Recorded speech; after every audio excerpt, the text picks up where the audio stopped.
G'day world, Chris Hogan and Grant Mayo from Nutrition Warehouse coming to you from Mimi Studio here in Burleigh Heads for episode 107 of Get Fact Up. Thanks very much for joining me, Grant.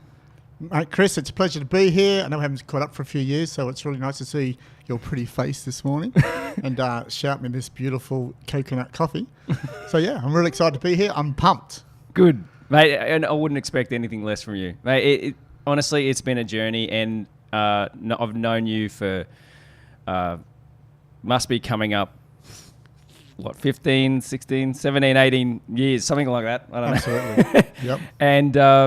And I've seen you on your journey for all of that time, and also joined you for part of it. So, absolutely. 2007 was when Nutrition Warehouse was founded, correct? Nutrition Warehouse was founded in a one-bedroom apartment in Southport in 2007. Yes, and I remember sitting there with you, actually talking about what are we going to call this thing? Correct. That was one of my, one of the biggest goals at the time was, what will we call this new supplement company that's going to take over the world? Yeah. And I think for months and months, I really had a lot of variety of different names. And I still remember asking all my close family, friends, relatives, anyone who would listen to me, pick a name. Which one would you call it? And I do still remember walking down Wall's End with my mum and my dad at the time. And we were walking through and I went, Chemist Warehouse, wow. What about Nutrition Warehouse? And Mum went, that sounds like a good name. So I quickly raced home and checked the domains, and I couldn't bloody believe it. No. It was still available. And I got the text message, I remember, and I checked too, and I was just gobsmacked. And part of me, well, we were no newbies to e-commerce because we'd been doing it for years prior, both of us. Correct. You know? Yes, correct. And so when we saw that Australia hadn't caught up and created nutritionwarehouse.com.au, and that it was available, it was almost an element of disappointment in Australians and their innovativeness, if that's a word.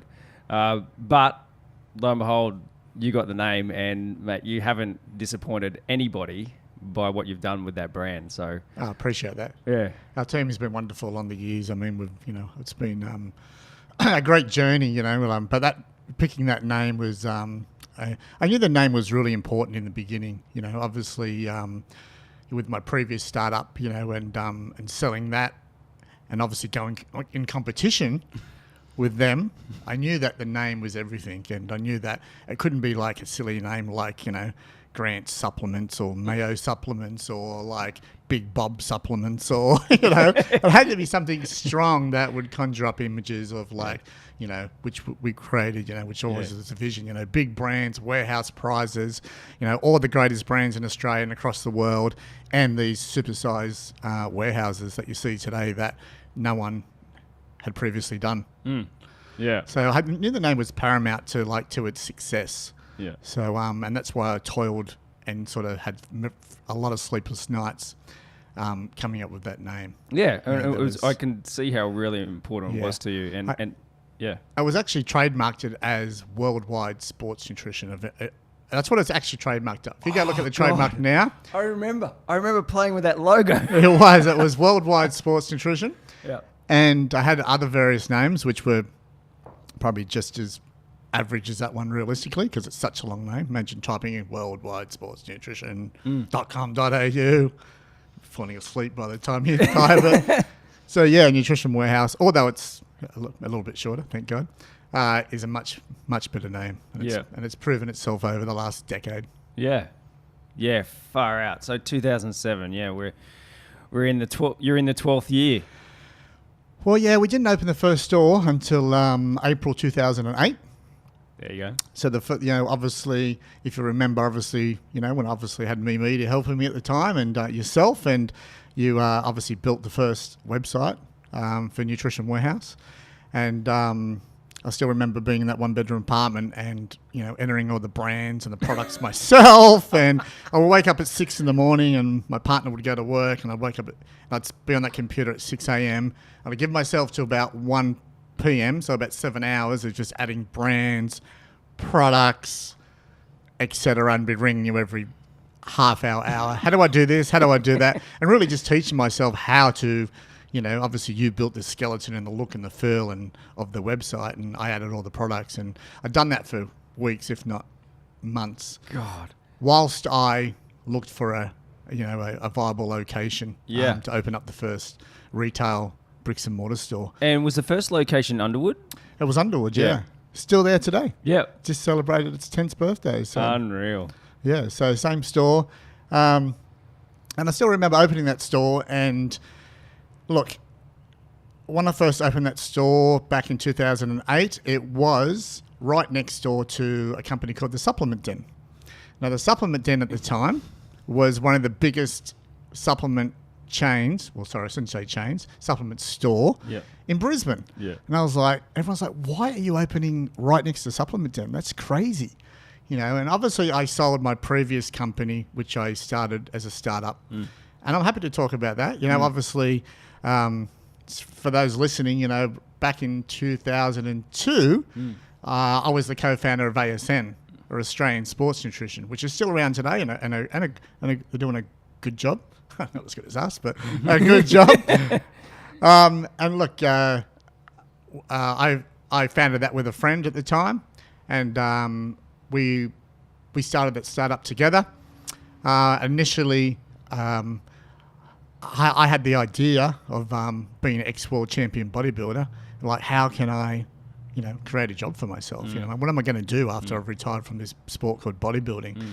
And I really looked to like different avenues. I was doing security, and I was working in a plumbing store, and none of them lit my fire. I was like, oh, this is just a job. I can't see myself doing this forever. And when I moved to the Gold Coast in 2000, there was just no supplement stores around there. I started working for a supplement company as a sales manager. And at the time, I said to the CEO, John, I said, like, where's all the supplement stores on the Gold Coast? And they weren't big back then. We're talking 2000, 2002. We're still educating people what supplements were. Exactly, yeah. People were, sort of frowning on supplements, or even the gyms back then. You don't go to the gym, you'll bulk up, and now look at it. So yeah, I was traveling around Queensland, seeing other supplement stores and health food stores. Now, just for everyone's memory, back in 2000, there wasn't very many supplement stores. There was probably two in Brisbane, nothing on the Gold Coast. Yeah. So I just thought, wow, it was that light bulb moment. I went, maybe I could open up a supplement store. People can. I've always loved helping people train and reach their goals. Maybe I can open up a little store that will sell supplements, create a job for myself. People will come and see me, get the advice on how to train, to look a certain way, and I'll, obviously sell them supplements. So we founded ASN in 2002, and that journey took us to 2007, where we soon realised that although we were good friends, my partner and I, we were really bad business partners together. Realistically, I had a vision from the beginning of what I really wanted Nutrition Warehouse to be. And although ASN at the time was the industry leader, and everyone said, do not get out of that. You're going places, and everyone was supporting us, and we had 5 or 6 stores at this time, plus online, and we're doing really well. I knew that if I stayed at ASN, I would never be happy. And I've never ever done anything for the money, It's always for the goal, Although the money's nice. So when I moved on from, when I realised the vision I wanted to create was never going to happen, because my business partner was probably the alpha, I decided that for me to be happy, I need to move on. So we spoke, and we both agreed that we were clashing and this was never going to work. So I decided to sell my 50% of the company to my business partner and move on.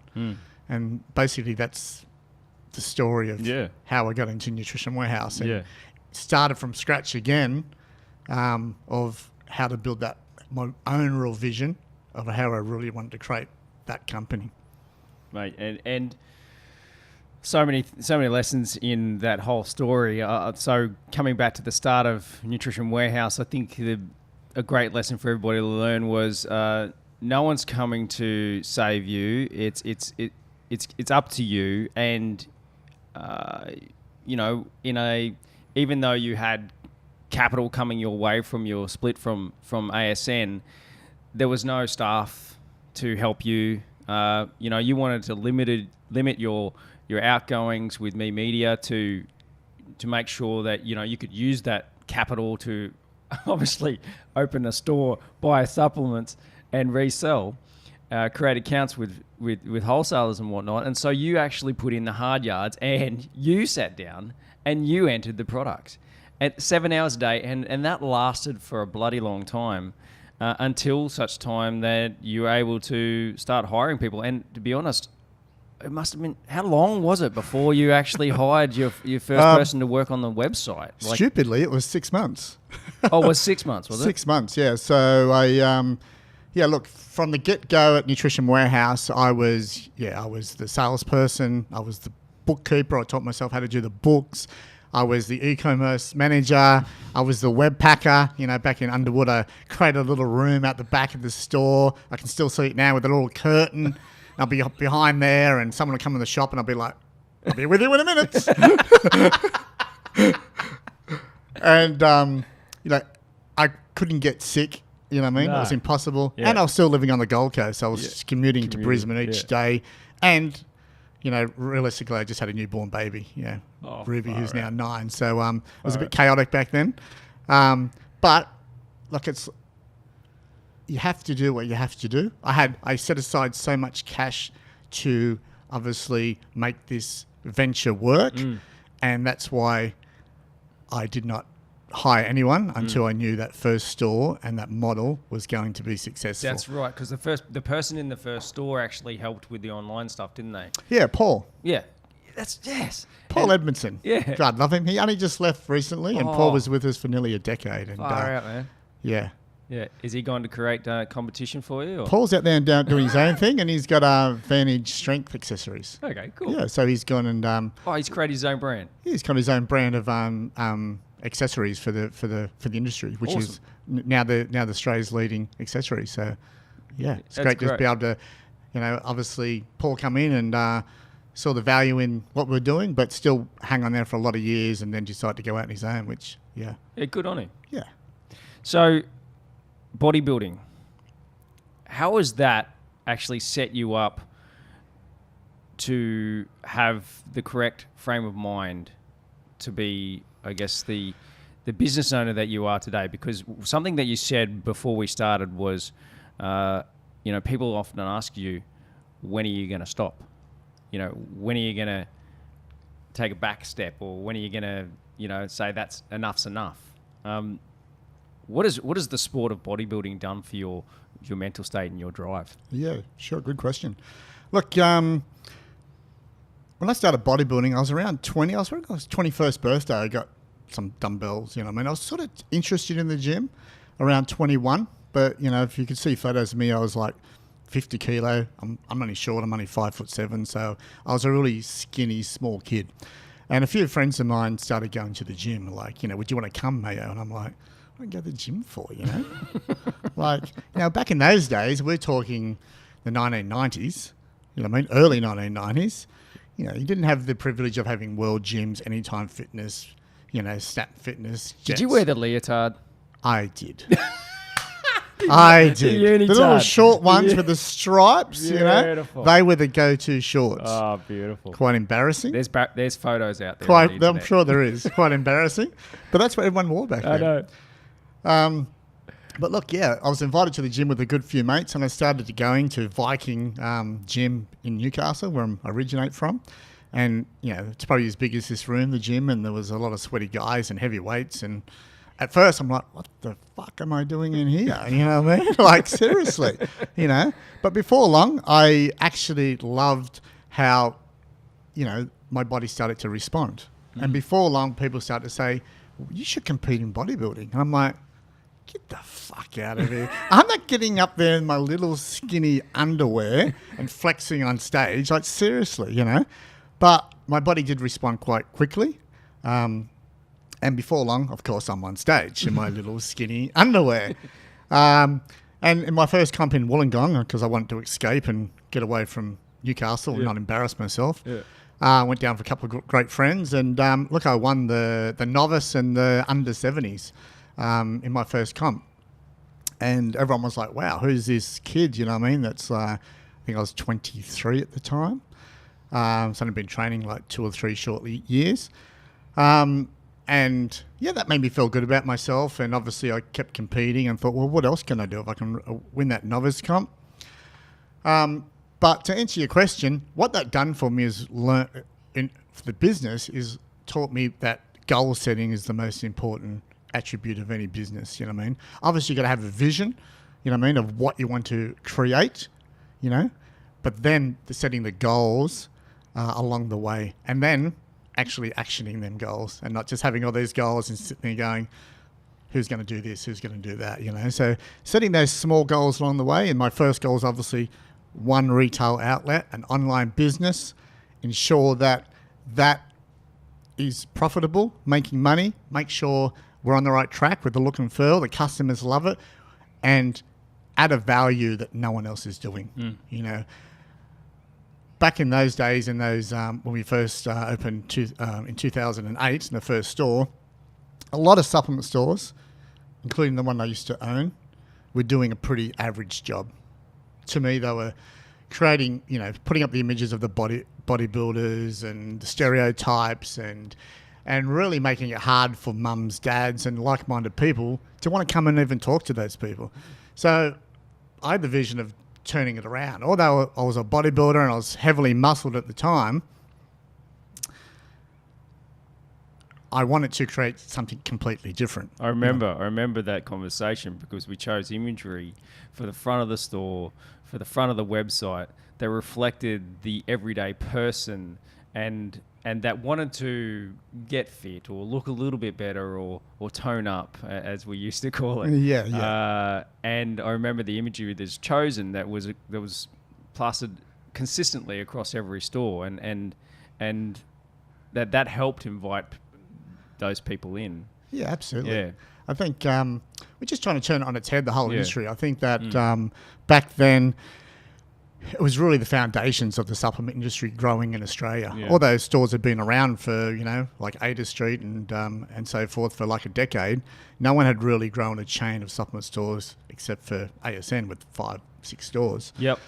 You know, so our goal from the beginning was obviously to make sure that the business was going to work, you know what I mean, and put those hard yards in. Yeah. And that's exactly what we did for the first 3 or 4 years. We really kept our costs low. We opened up stores in areas we thought were going to obviously kick straight away. I guess where the business really took off was when we opened up Ashmore store on the Gold Coast. Because the first 2 stores were pretty much like every other supplement store in terms of size, so like about 80 square metres. You know, at first I didn't want to spend those huge, enormous rents. I want to make sure the business is right. Or that was called Nutrition Warehouse. So my vision was always to have these big box retail, 200 squares minimum, you know, to conjure up that same image. All the biggest brands, the best products, the advice. But we couldn't really do that straight away. It just wasn't relevant to the money we had in the bank to actually do it. So we started small, like everyone does.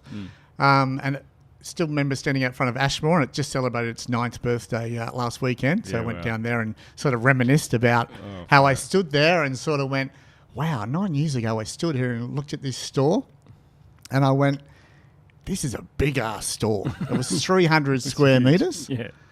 And I'm like, what the hell am I doing? Yeah. But my vision was to have this big box retail, you know, to have a presence that everybody wanted to come and to look at. How risky did it feel making that decision to do Ashmore?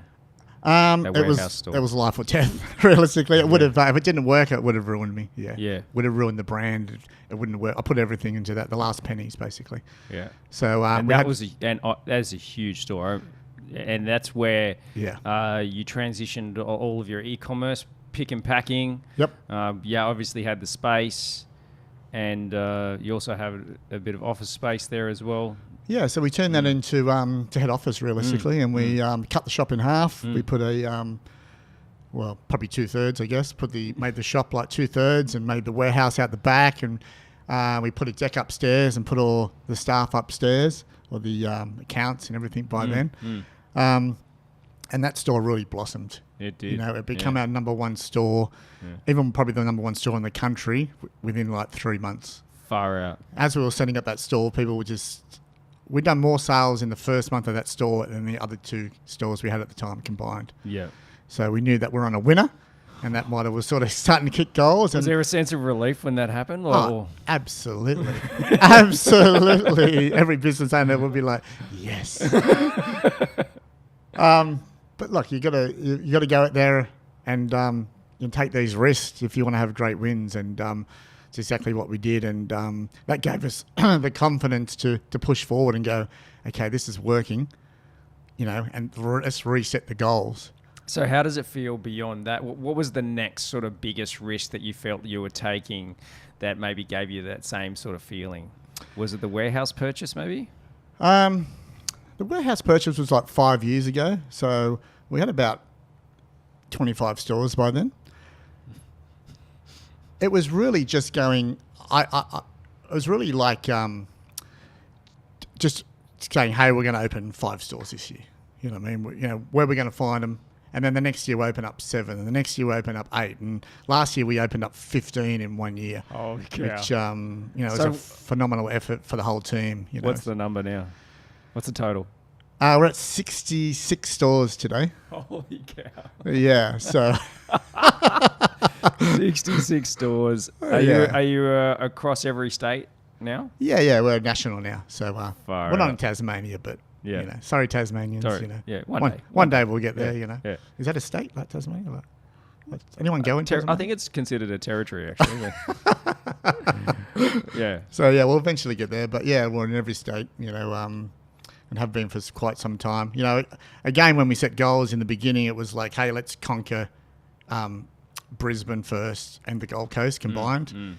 And we really didn't skip over to Sydney until about 4 years in. Wanted to make sure the model was going to work in a cluster area rather than going, hey, let's spread ourselves thin, because the cost of sending someone to Perth or to Darwin or Adelaide, etc., didn't make sense to me. So, in essence, starting in the smaller, I guess, the suburbs, and being successful there allowed you to refine your model, allowed you to get better at business, and if you could make it work in those places, then essentially, why wouldn't they work in the high populated areas? Is that kind of the theory? Yeah, absolutely. Yeah, that's the model we sat down and worked out and went, hey, this is what we're going to do. Grow it in Brisbane, refine it, make sure it works, and then obviously, when the time's right, roll it out to Sydney and Melbourne. Yeah. And we got really lucky rolling it out to others in a state, because you know we had so many amazing team members that we offered some really good packages to go, hey, Chris, why don't you move to Sydney and start Nutrition Warehouse in Sydney? You know what I mean? And that's what we did, you know. That's great. Yeah, we had some great team members. Dean McKillop moved to Sydney and start that. Now we've got like 14 stores in Sydney. And the same in Melbourne. Rowan Phillips went down to Melbourne and started there. And we've got like 14 stores in Melbourne as well. So a good team. You've had a great team then too. Because of those team members, they really helped the brand grow, you know, in a state. And a lot easier than going down and finding a brand new person, getting them to understand the vision, our values, our goals, and a lot harder for us to do that when we're 1,000 kilometres away. Yeah. So we got really lucky, or we hired the right people, you know, to make that leap of faith and help us grow the brand throughout Australia. Yeah. So many questions came to my mind then. There was a flood of them. I actually didn't know which one to ask first. So you mentioned values. How important have values been in your company growth? Yeah, definitely. Culture? Look, I think values are everything for a company. You know, you got to have the right values. You know, when you're hiring people, or they've got to sit with your values in life. You know what I mean? And a lot of our values for the company really come from those first initial 12 to 18 months of starting Nutrition Warehouse. You know, hard work. You know, like honesty, reliability, all these values that we have that we're looking for in you know, not just our teams, but our customers and our brand partners. You know what I mean? That, you know, one of our values is do more with less. Because I've grew up, not with a silver spoon in my hand, but, obviously started the first company with nothing. I honestly didn't put 1 cent into that first company. I actually borrowed it from my business partner because I had no money. I had the idea, I had no money. Yeah, the body though. I had the body and this pretty face. Not growing up with a silver spoon in my mouth. I still today, even though the company is quite successful, still have that mentality to do more with less. Like if you go to our offices, they're not shiny, brand new furniture, and we don't. The warehouse or the support office is not painted, nutrition warehouse all over it. It's a building. It's functional. It's got desks, and we get in and we add value for the customers. So is that almost no ego? Is it? I mean, how do you? Ego's a killer. I mean, there's a bit of ego here. Look at this. Yeah, I know there is, but you've been able to laugh at yourself and not take yourself too seriously, especially on the Nutrition Warehouse journey. I remember you at ASN, and to be honest, you were far more. You had more ego then. Nutrition Warehouse was a different ride for you, and so. How have you kept your ego in check with regards to is it constantly referring to those values? Is that how you've done that? I've got so many questions. Sorry. Yeah. No. I love questions. Love them. Not that one, but obviously. Look. We always want our team members to align with the values. We want our team members to understand the values and know them off by heart. But look, when I was younger, and I think for me personally, I can't speak for anyone else, bodybuilding, you have to be a little bit ego absolutely maniac driven, because bodybuilding is a sport where it's unlike any other sport, where you have to, it's a 365 a year challenge where you're waking up in the morning, or all day, eating the right foods consistently, 6-7 meals a day. You're training once a day, cardio once a day. You can't go out drinking.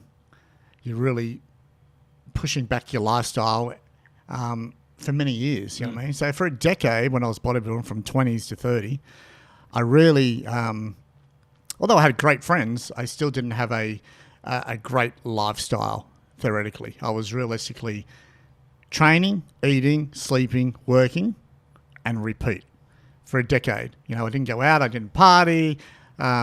So you get very tunnel vision. But that's what it takes, I think, to be a great athlete or a great champion. You know what I mean? You really have to push forward and know exactly what you're going after and set goals and keep going. I wanted to be the best that I could be in bodybuilding, and I really proud of myself that I achieved more than I ever thought I would. Yeah.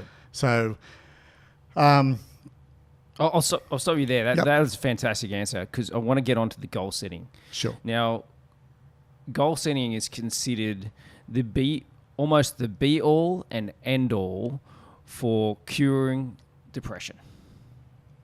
Very simple. Putting goals in place and actioning them. So, have you ever experienced depression at all? Because I was probably experienced some with the breakup of my relationship with my first fiance. Yep. And obviously having to lose my daughter, not completely, but sharing my daughter and having limited time. I've got this 2-year-old child, and now I have to see her 2 nights a week instead of 7. So I think it's whether you call it depression or whether it was painful. Yeah, it was definitely a period of my life there where I was trying to create this great company, and then there was a separation which personally affected me. And how did that affect work? If you ask people at work, it probably didn't. I was very good at keeping the two separate. Keeping the two separate and going, hey, and I think my mindset back then was, hey, this has happened. It's out of my control. if I let it affect me at work, I could lose this business, and then I'm really back to square one again. You know, but yeah, I think probably a 3 or 4 month period that I was sort of like down and out. So did you apply goal setting in your personal life as well around that? That's a good question. I mean, you're talking 7 years ago. Sorry. That's okay. No. It's So hard question to answer. I honestly would be lying if I tried to answer that one because Yeah. I'm not too sure. Yeah. I know that I come out of it, and obviously, Now you've got a great relationship with your daughter, and yeah. now you have a new relationship. I have a new, great, new, beautiful relationship. I've got a 1-year-old little boy named Max. 15 months, mate. 15 months, 14 or 15. I'm going to get in trouble for that one. He's really crazy, man. So Max Mayo, yeah. So And we said earlier, if you could have called him Mass Mayo, you would have. I would have called him Max Mayo. Because my nickname's Mass. Mass. Because I'm only short. Back in the bodybuilding days, my nickname was Mass. And my Instagram is Mass Mayo. Yeah. So I've kept that. Whoa. You couldn't give him Mass then, mate. You had to call Well, him this Max. is true. And a lot of people from the old days still call me Mass. They'll call me, hey, Mass, what are you doing? Which I still like. I still like that. It's, but yeah, look, goal setting's very important throughout your life, whether it's personal aspirations, business, whatever you want to do in life. You've got to have a plan. What are your goal sets? Are they 3 months? Are they 7 days? Are they Quarterly. Quarterly goals. Yeah, we have a yearly one, and then we try and hit them quarterly. Yep. You know what I mean? So, but normally we sit down and work out how many stores we want to open, you know what I mean, and try and push the boundaries. You know, like I have found over the years that you got to have some audacious goal too, you know what I mean? Like, you know, I can sit here and say, we're going to open up 30 stores this year, and everyone will go, you're crazy. I remember you saying 50 stores. And I even went, and I honestly went, oh, okay. If anyone, I actually believed you. I thought if anyone can do it, you can. I just didn't know how long it was going to take. Neither did I. Neither did I. But yeah, I think if you want to set a goal, like I could say today, hey, we're going to open up 30 stores this year. So my whole team will go, you're freaking crazy. But then you've got to hire the resources to make that happen. You know, if I sit here and go 10 stores, we can do that quite easily. So how does this sort of quote? I don't know if I'm definitely not getting this right, and I don't even know where it comes from. But how does this quote resonate with you? We overestimate what we can get done in a day, but we underestimate what we can get done in a year. Yeah, absolutely. Yeah, a year's a long time. Yeah, you can achieve a lot, but if you don't have the goals, and if you're not following the, you know, my role is to make sure, you know, set the goals with the certain teams, whether it's e-commerce or, you know, team management or customer service, and make sure that they're getting done. And how often are you reviewing those goals? Well, it depends. There's different timelines on different goals, you know what I mean? But weekly? We have weekly huddles each week. We sit down, refine everything. What are we doing? How are we going? In business, everything seems so beautiful on the top, but underneath, you know, it's the old saying with the duck underneath. And that's the same as Nutrition Warehouse. Because, you know, with e-commerce, for instance, you know, like we're trying to achieve these objectives, and then there's server issues, and there's been a lot of server issues lately this year. Far out. And like, it can take 2 weeks out of our time to fix and change servers, and that just puts everything back. So, and they have to be taken into account, you know. They can't go in there going, why isn't this done? Well, because we've done this. Yeah. You know, so you have to obviously change the goals to suit external issues out of your control, you know.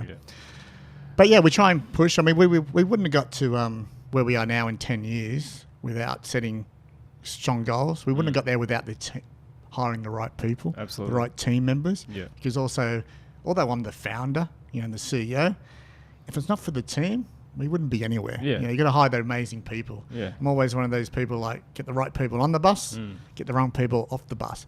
Which is easier said than done. Is that a Jim Collins book? That is From Good to Great. Good to Great. Yeah. Building world-class company. And and it's a true terminology, because the best people will make the best company. The worst people will make the worst company. So you've got to decipher which ones are good and which ones are bad. I've always saying to my team leaders, if we were closed tomorrow and we open up a new company, who would you put on the bus? and who would you leave off the bus? Right. And the people who you leave off the bus, work out now how we can move them on in a professional manner. Free up their future. Yeah, because it's best for them as well. Absolutely. If they don't have a long-term, if we can't see them working out long-term at Nutrition Warehouse, we want to help them, get a new role that suits them. That's right. We might have hired the wrong person. No. Sorry, the wrong person for the role. Yeah. So it could be on us. It may not be their fault. No, exactly. And we've done that before. Yeah. So Yeah. you got to see both sides as a business owner. It's best for everyone. It's best for everybody. Yeah. So, one last question. You may not be able to answer this. Sure. What do you think has been the maybe the best thing you've done in marketing for your business? Hired me media. You're a naughty boy. No. Wow. I know that's not hasn't been your role for some time because you get you said as you've grown, you've had to hire people, hired agencies, all the rest of it. No. So. I think look, I enjoy the marketing side of it more now than I ever have because it's marketing's wonderful where you can actually do something today and see results in minutes. Yeah. Where traditional marketing, you throw it out there and go, did that work? Oh, we can't measure that. Yay! So, look, I think at Nutrition Warehouse, we've got the brand Nutrition Warehouse, but integrated into that brand, we wanted to create different things that add value for our customers, you know what I mean? So we created the 60-day body challenge, which is a challenge to help anybody that doesn't understand supplements, the mums and dads, anyone's, the ladies that have been pregnant who want to get their body back, or you just had a family, you haven't trained for 10 years, you're like, hey, now it's my time. So is 60 days too short a period for people? No, because or if you go to 60day body.com.au, you'll see the before and afters. Right. And there's some amazing ones, like sensational efforts. Is that almost expecting results overnight? Like 60 days. That's pretty I know, short period of time. Yeah, we've had people lose 20, 30 kilo and the transformations are amazing. Go there, have a look, because we give them everything. We give them the plans, we give them the training, we give them the supplements, and it's free. Not the supplements. They can buy the supplements, but everything else is free. So everyone else is charging. We decided to give back to the community and offer something to help other people. You know what I mean? Beautiful. So we have the 60-day body. We have the supplement awards throughout the year, which obviously helps people choose the best supplements voted by the public, the customers, who use those supplements. So it's an unbiased marketing. Yeah, unbiased review. Yeah, it's great. Yeah, review that you can see that on the website too. And along the way, we've created all these different things that add a lot of value for the customer. So I think that's probably our best wins. We're not just a supplement company sitting there going, "Hey, buy this." We're trying to add value for the customers along the way, which we love to do. Our going above and beyond your actual product, you have to have this service, and you have to have the advice, and the advice has actually been there from day one as part of your biggest brands, warehouse prices and best advice. Our mission is to help others achieve their own individual health and fitness goals. Yeah. It's that simple. We want to help others achieve your goal, whether it's bodybuilding, swimming, karate, UFC fighting. How are you going to get better at that? And train, recover, or look a certain way. Yeah, that's really what we're about, and we feel like we've achieved that. Mission has been let from day one, and the customer service was paramount from day one. This is what we push all the time. We don't want people going to our supplement stores getting or someone eating chicken and rice behind the counter. We want fit, healthy individuals, that can assist the customers, but we want people to be respectful, mindful that it's not about their goals. It's not about your goals. It's about their goals. Mate, that is a fantastic note to finish up on. I really appreciate your time, Mass. It's been fantastic, and I've just loved watching your journey. And what's the goal for this year? How many stores? Well, we haven't actually set the goals yet. Only because of school holidays, I've been like a couple of days here and there, and those school holidays going forever. So it's like they're still going.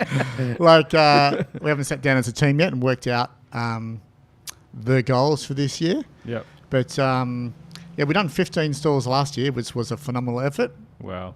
So we have to beat that, don't we, Chris? Mate, you do. Hey, can't You go do. backwards. No. Well done, Grant. And nutritionwarehouse.com.au 60-day challenge. Nutritionwarehouse.com.au. The other one is 60-day 60 Yeah. body. Oh, sorry. 60daybody.com.au. Yep. Yep. And was there another one as well? The supplement awards, or is that on? Supplementwards.com.au. Yep. Yep. So you can check all those out. Yeah, great. And obviously, find your local nutrition warehouse in your state or territory. That's why we've opened so many. We really want to, our mission is to help everybody. We can't do that if they have to buy online or they have to travel 4 hours to a nutrition warehouse. So, we're trying to open over 100 in Australia is our vision. And that mainly is to help others so they can pop into a nutrition warehouse and get expert advice from our awesome team, of course. Great. Thanks again, Grant. And where else can people follow you? I'm mainly on Instagram, so @MassMayo. Great. Awesome. Cool. Thank you, Chris. Appreciate it. Mate, my pleasure. My pleasure. Thanks very much for watching, guys. Get Fact Up on memedia.com.au. You can see all the episodes there. We mix it up between education around what you can do in your marketing for your business and having great chats like this around mental health and what you can do to help make that awesome company grow, be stronger, be better, be more profitable. And stay tuned. Just Google Get Fact Up or hit memedia.com.au for more episodes. Cheers.